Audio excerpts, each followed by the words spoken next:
Este é o Sol.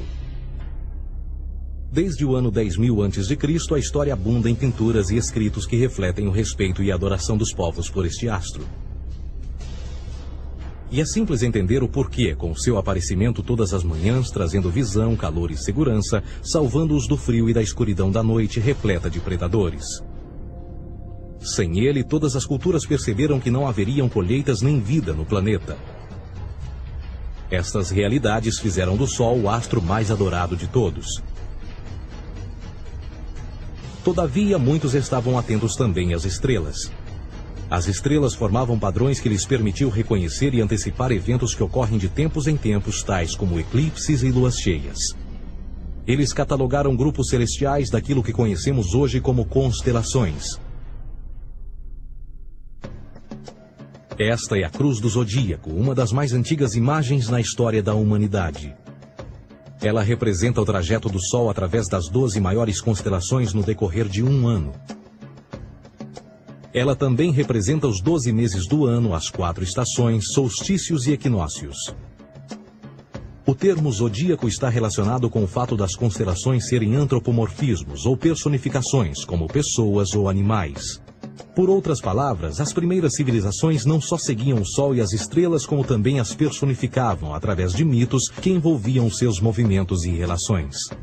O Sol, com seu poder de dar vida e de salvar, também foram personificados como se representasse um criador ou um Deus. Deus Sol, a luz do mundo, o salvador da humanidade.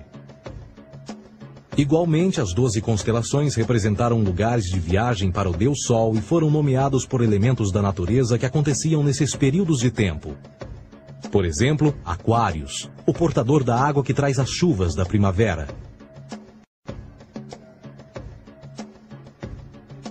Este é Horus. Ele é o Deus Sol do Egito de 3.000 a.C. Ele é o Sol antropomorfizado e a sua vida é uma série de mitos alegóricos que envolvem o movimento do Sol no céu. Dos antigos hieróglifos egípcios conheceu-se muito sobre esse Messias solar. Por exemplo, Horus, sendo o Sol, tinha como inimigo o Deus Sete, que era a personificação das trevas ou da noite. E metaforicamente falando, todas as manhãs Horus ganhava a batalha contra Sete. E no fim da tarde, Sete conquistava Horus e o enviava para o mundo das trevas. Será importante frisar que trevas versus luz ou bem versus mal tem sido uma dualidade mitológica onipresente que ainda hoje é usada em muitos níveis. No geral, a história de Horus é a seguinte.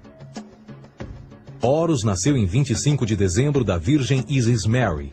O seu nascimento foi acompanhado por uma estrela no oeste, que por sua vez foi seguida por 3 reis em busca do Salvador recém-nascido. Aos 12 anos era uma criança prodígio nos ensinamentos, e aos 30 anos ele foi batizado por uma figura conhecida por Anup, e assim começou o seu ministério. Horus teve 12 discípulos e viajou com eles, fazendo milagres tais como curar os enfermos e andar sobre as águas. Horus também era conhecido por vários nomes como a Verdade, a Luz, o Filho Adorado de Deus, o Bom Pastor, Cordeiro de Deus, entre muitos outros.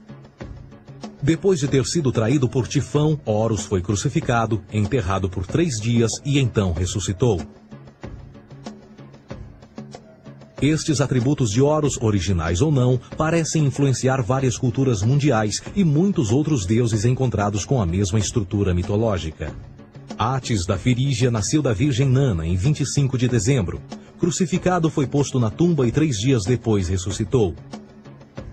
Krishna, da Índia, nasceu da Virgem Davaki com uma estrela no ocidente assinalando sua chegada, fez milagres juntamente com seus discípulos e após sua morte ressuscita.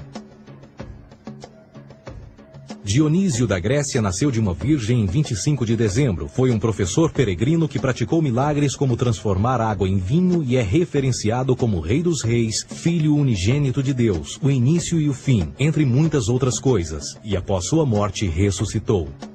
Mitra da Pérsia nasceu de uma virgem em 25 de dezembro. Ele teve 12 discípulos e fazia milagres.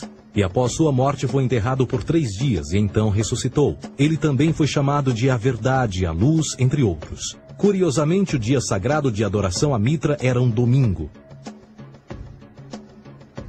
O que importa salientar é que existiram inúmeros salvadores em diferentes períodos em diversos lugares da Terra que preenchem essas mesmas características. A pergunta que não quer calar: o porquê desses atributos? Por que o nascimento de uma virgem em 25 de dezembro? Por que a morte e a ressurreição após 3 dias? Por que os 12 discípulos ou seguidores? Para descobrirmos, vamos examinar o mais recente dos Messias solares. Jesus Cristo nasceu em 25 de dezembro em Belém. Ao nascer foi anunciado por uma estrela no ocidente que seria seguida por 3 reis magos para encontrar e adorar um novo Salvador. Tornou-se pregador aos 12 anos. Aos 30 anos foi batizado por João Batista e então iniciou seu ministério. Jesus teve 12 discípulos que viajaram com ele praticando milagres como curar doentes, andar sobre a água, ressuscitar mortos. Ele também é conhecido como Rei dos Reis, o Filho de Deus, a luz do mundo, o início e o fim, o Cordeiro de Deus, entre muitos outros. Depois de ter sido traído por seu discípulo Judas por 30 moedas de prata, ele foi crucificado, posto em uma tumba e após 3 dias ele ressuscitou e ascendeu aos céus. Em primeiro lugar, a sequência do nascimento é completamente astrológica. A estrela no ocidente é Sírius, a mais brilhante do céu noturno, que a cada 24 de dezembro se alinha com outras 3 estrelas brilhantes no cinturão de Órion. Essas 3 estrelas brilhantes são chamadas hoje, como eram na antiguidade, 3 reis, 3 Marias no Brasil e Portugal. Os 3 reis e a estrela mais brilhante, Sírius, todas apontam para o nascer do Sol em 25 de dezembro. Esta é a razão pela qual os 3 reis seguem a estrela a oeste em uma ordem que apontam ao amanhecer. O nascimento do Sol.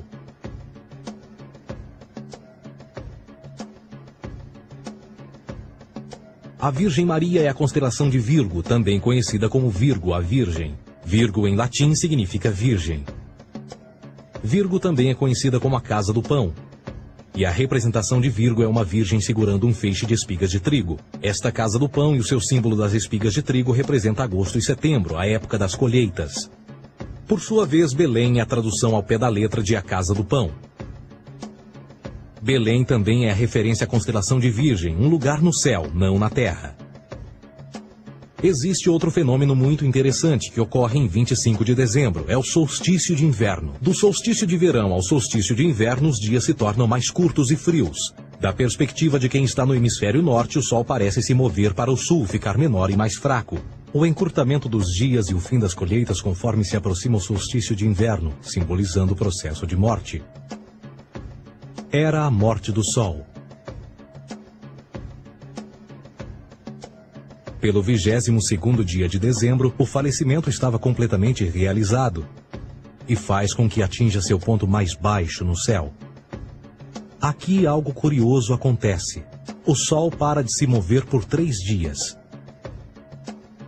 Durante estes 3 dias, o Sol fica pelas redondezas da constelação do Cruzeiro do Sul, ou Alfa Crucis. Depois desse período, em 25 de dezembro, o Sol se move 1 grau, dessa vez para o norte, trazendo perspectiva de dias maiores, mais calor e a primavera.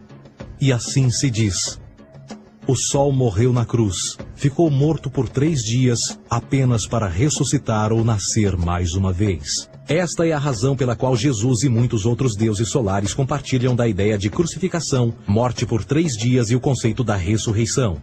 É o período de transição do Sol antes de mudar para a direção contrária no hemisfério norte, trazendo a primavera e assim a salvação. Todavia, eles não celebram a ressurreição do Sol até o equinócio da primavera, ou Páscoa. Isto é porque no equinócio da primavera o Sol domina oficialmente o mal, as trevas, assim como o período diurno se torna maior que o noturno. E o revitalizar da vida na primavera emerge. Agora, provavelmente, a analogia mais óbvia de todas neste simbolismo astrológico são os 12 discípulos de Jesus. Eles são simplesmente as 12 constelações do zodíaco com que Jesus, sendo o Sol, viaja. De fato, o número 12 está sempre presente ao longo da Bíblia.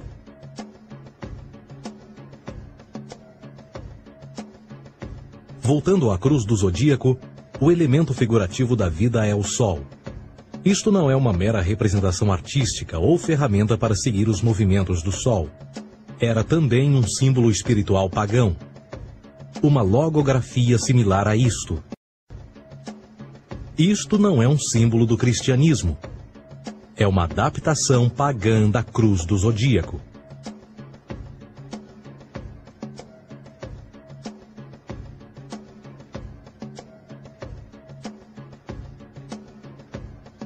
Esta é a razão pela qual Jesus, nas primeiras representações, era sempre mostrado com a sua cabeça na cruz. Jesus é o Sol, Filho de Deus, a luz do mundo. O Salvador a erguer-se, que renascerá, assim como o sol faz todas as manhãs. A glória de Deus que defende contra a força das trevas.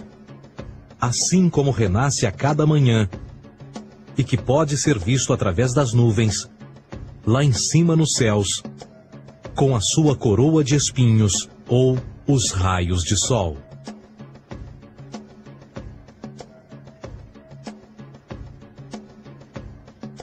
Agora, nas muitas referências astrológicas ou astronômicas na Bíblia, uma das mais importantes tem a ver com o conceito de eras.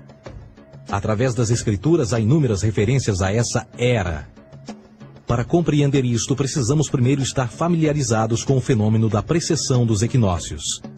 Os antigos egípcios, assim como outras culturas antes deles, reconheceram que aproximadamente de 2150 em 2150 anos, o nascer do Sol durante o equinócio de primavera ocorria num diferente signo do zodíaco. Isto tem a ver com a lenta oscilação angular que a Terra tem quando roda sobre o seu eixo. É chamado de precessão porque as constelações vão para trás, em vez de permanecerem no seu ciclo anual normal.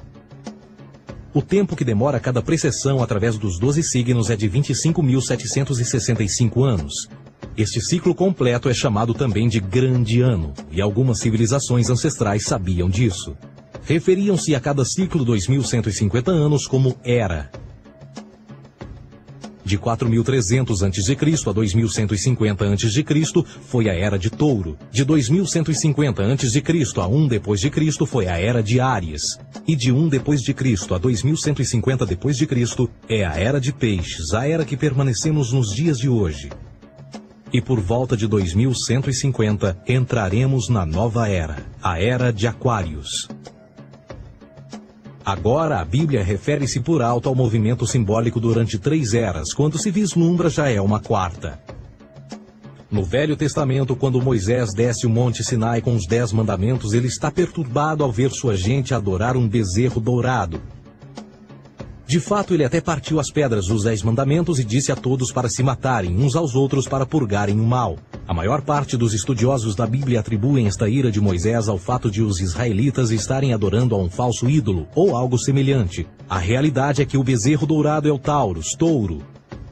E Moisés representa a nova era de Áries. Esta é a razão pela qual os judeus ainda hoje assopram com o chifre do carneiro. Moisés representa a nova era de Áries. E perante esta, todos têm de largar a velha. Outras divindades, tais como Mitra, marcam essa transição também. Um deus pré-cristão que mata o touro, na mesma linha simbólica. Agora Jesus é a figura portadora da era seguinte à de Áries, a era de Peixes. O simbolismo de peixes é abundante no Novo Testamento, assim como Jesus alimenta 5.000 pessoas com pão e 2 peixes. No início do seu ministério, enquanto caminhava ao longo da Galileia, conhece 2 pescadores que o seguem. Agora reflita se voltar a ver um adesivo em formato de peixe escrito Jesus na traseira dos carros. Poucos sabem o que aquilo no fundo representa. É um simbolismo astrológico pagão para o reinado do Sol durante a Era de Peixes. Jesus assumiu também que a data do seu nascimento é também a data do início desta era. Em Lucas 22:10, quando Jesus é questionado se a próxima passagem será depois de ele ir embora, Jesus responde: Eis que quando entrardes na cidade, encontrareis um homem levando um cântaro de água. Segui-o até a casa em que ele entrar. Esta escritura é de longe a mais reveladora de todas as referências astrológicas. O homem que leva um cântaro de água é Aquários, o portador de água, que é sempre representado com um homem despejando uma porção de água. Ele representa a era depois de Peixes, e quando o Sol, Filho de Deus, sair da era de Peixes, Jesus, entrará na casa de Aquários, e Aquário é antes de Peixes na precessão dos equinócios. Tudo o que Jesus diz é que depois da era de Peixes chegará a era de Aquário.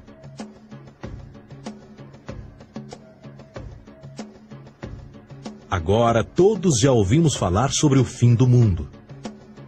Deixando à parte o lado cartunista no livro de Apocalipse, a espinha dorsal nesta ideia surge em Mateus 28:20, onde Jesus diz: Eu estarei convosco até o fim do mundo, dos séculos em português. Contudo, na tradução inglesa da Bíblia, a palavra mundo está mal traduzida.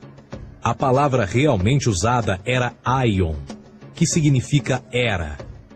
Eu estarei convosco até o fim da era, o que no fundo é verdade. Jesus, como personificação solar de peixes, irá acabar quando o Sol entrar na era de Aquário. Este conceito de fim dos tempos e do fim do mundo é uma má interpretação desta alegoria astrológica. Vamos dizer que aproximadamente 100 milhões de brasileiros acreditam que o fim do mundo está próximo.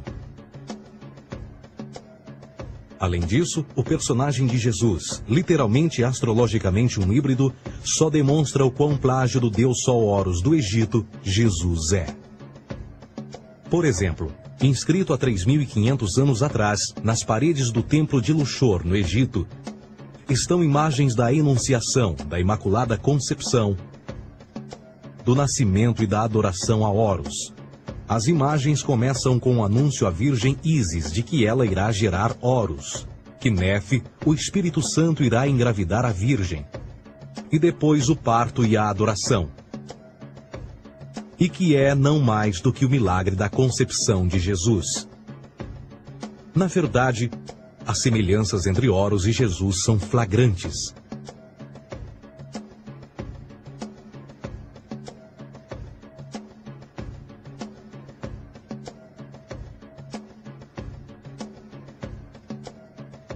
E o plágio continua.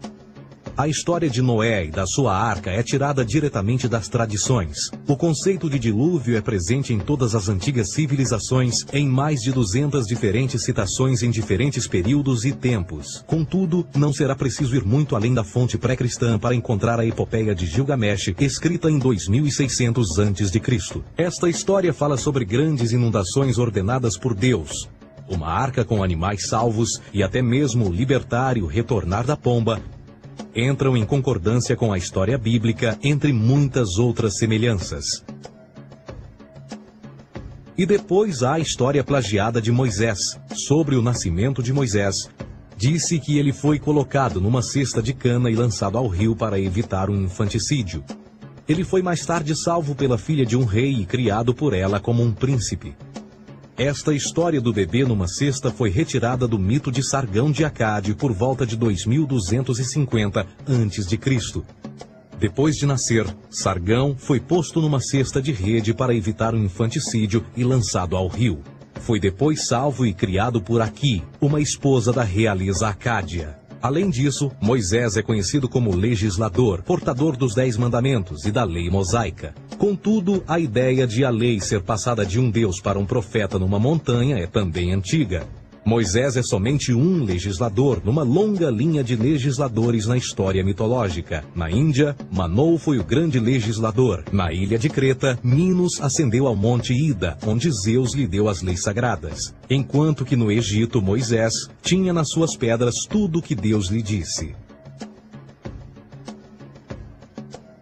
E no que diz respeito a estes 10 mandamentos, foram retiradas a papel químico do feitiço 125 do Livro dos Mortos do Antigo Egito. O que é que o Livro dos Mortos dizia? Eu nunca roubei, tornou-se tu nunca roubarás. Eu nunca matei, tornou-se nunca matarás. Eu nunca menti, tornou-se nunca levantarás falsos testemunhos. E por aí adiante. A religião egípcia é, no fundo, a base fundamental para a teologia judaico-cristã. Batismo, vida após a morte, julgamento final, imaculada concepção, ressurreição, crucificação, a arca da aliança, circuncisão, salvadores, comunhão sagrada, dilúvio, Páscoa, Natal, a passagem e muitas outras coisas e atributos são ideias egípcias, nascidas muito antes do cristianismo ou judaísmo. Justin Martyr, um dos primeiros historiadores e defensores cristãos, escreveu: quando nós, cristãos, dizemos que Jesus Cristo, nosso Mestre, foi produzido sem união sexual, morreu e ressuscitou e ascendeu aos céus, nós não propomos nada de muito diferente do que aqueles que propõem e acreditam tal como nós, nos filhos de Júpiter. Numa escrita diferente, Justin Martyr diz: ele nasceu de uma virgem. Aceite isto em comum com o que você acredita dos Perseus. É óbvio que Justin e outros cristãos cedo souberam como o cristianismo era semelhante a outras religiões pagãs. Contudo, Justin tinha uma solução. Para além de tudo o que sabemos, o diabo era em quem mandava. O diabo teve a ambição de chegar primeiro que o Cristo e criou essas características para o mundo pagão. Fundamentalist Christianity, fascinating. These people actually believe the world is 12,000 years old. Swear to God. I actually asked one of these guys, okay, dinosaur fossils. He says, dinosaur fossils? God put those here to test our faith.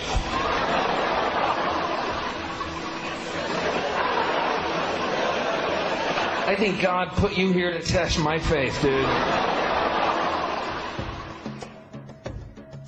A Bíblia não é nada mais do que um híbrido literário astroteológico, tal como todos os mitos religiosos que os antecederam. De fato, o aspecto da transferência de atributos e umas personagens para as outras é facilmente reconhecida no próprio livro em si. No Antigo Testamento há a história de José. José era um protótipo de Jesus. José nasceu de um milagre, Jesus nasceu de um milagre. José tinha 12 irmãos, Jesus tinha 12 discípulos. José foi vendido por 20 pratas, Jesus foi vendido por 30 pratas. Irmão Judá sugere a venda de José. O discípulo Judas sugere a venda de Jesus. José começa os seus trabalhos aos 30, Jesus começa aos 30 também. Os paralelismos continuam. Além disso, haverá algum registro não bíblico da existência de mais alguém chamado Jesus, filho de Maria, que viajou com 12 seguidores e curou pessoas? Existiram muitos historiadores que viveram no Mediterrâneo durante esse mesmo período e até mesmo após a presumível morte de Jesus. Quantos desses historiadores fizeram relatos sobre a sua figura? Nenhum. Porém, para sermos justos, não significa que os defensores da existência de Jesus nunca tenham reclamado o contrário. São particularmente 4 referidos como pioneiros sobre a teoria da existência de Jesus: Plínio o Jovem, Suetônio e Tácito. Cada uma das suas máximas consiste apenas em algumas frases em que, na melhor das hipóteses, se refere a Christus ou Cristo, e que na realidade não é um nome, mas sim uma titulação. A 4ª fonte é Joséfo, cujos documentos ficou provado terem sido falsificados séculos atrás e, para infortúnio da humanidade, por muitos ainda visto como verdadeiros. Poderá alguém ter se aproveitado das ideias renascer dos mortos, a ascensão ao reino dos céus e a prática de milagres e que a partir daí tenha começado a surgir nos registros históricos? Não, porque uma vez pesadas as evidências, há grandes probabilidades da figura conhecida como Jesus nunca sequer ter existido.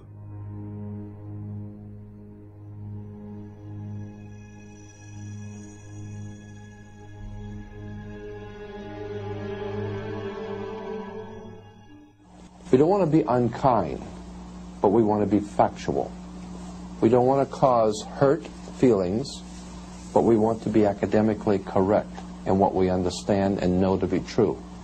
Christianity just is not based on truth. We find that Christianity was in fact nothing more than a Roman story, developed politically. A realidade consiste em que Jesus foi a divindade solar do setor gnosticista cristão e, tal como outros deuses pagãos, era uma figura mítica. Foi sempre o poder político que procurou monopolizar a figura de Jesus para controle social. Por volta de 325 d.C., em Roma, o imperador Constantino reuniu o Concílio Ecumênico de Niceia e foi durante esta reunião que as doutrinas políticas com motivação cristã foram estabelecidas e assim começou uma longa história de derramamento de sangue e fraude espiritual. E nos 1600 anos que se seguiram, o Vaticano dominou politicamente e com mão de ferro toda a Europa, conduzindo-a a um período de obscurantismo, onde o conhecimento era apenas um privilégio da Igreja, as Cruzadas e a Santa Inquisição. O O cristianismo, bem como todas as crenças teístas, são a fraude desta era. Serviu para afastar os seres humanos do seu meio natural e da mesma maneira uns dos outros. Sustenta a submissão cega do ser humano à autoridade. Reduz a responsabilidade humana sob a premissa de que Deus controla tudo e que, por sua vez, os crimes mais terríveis podem ser justificados em nome da perseguição divina. E o mais importante, dá o poder àqueles que sabem a verdade e usam o mito para manipular e controlar sociedades.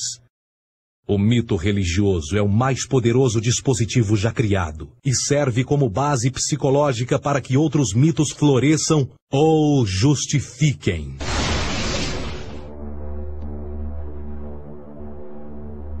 A myth is an idea that, while widely believed, is false.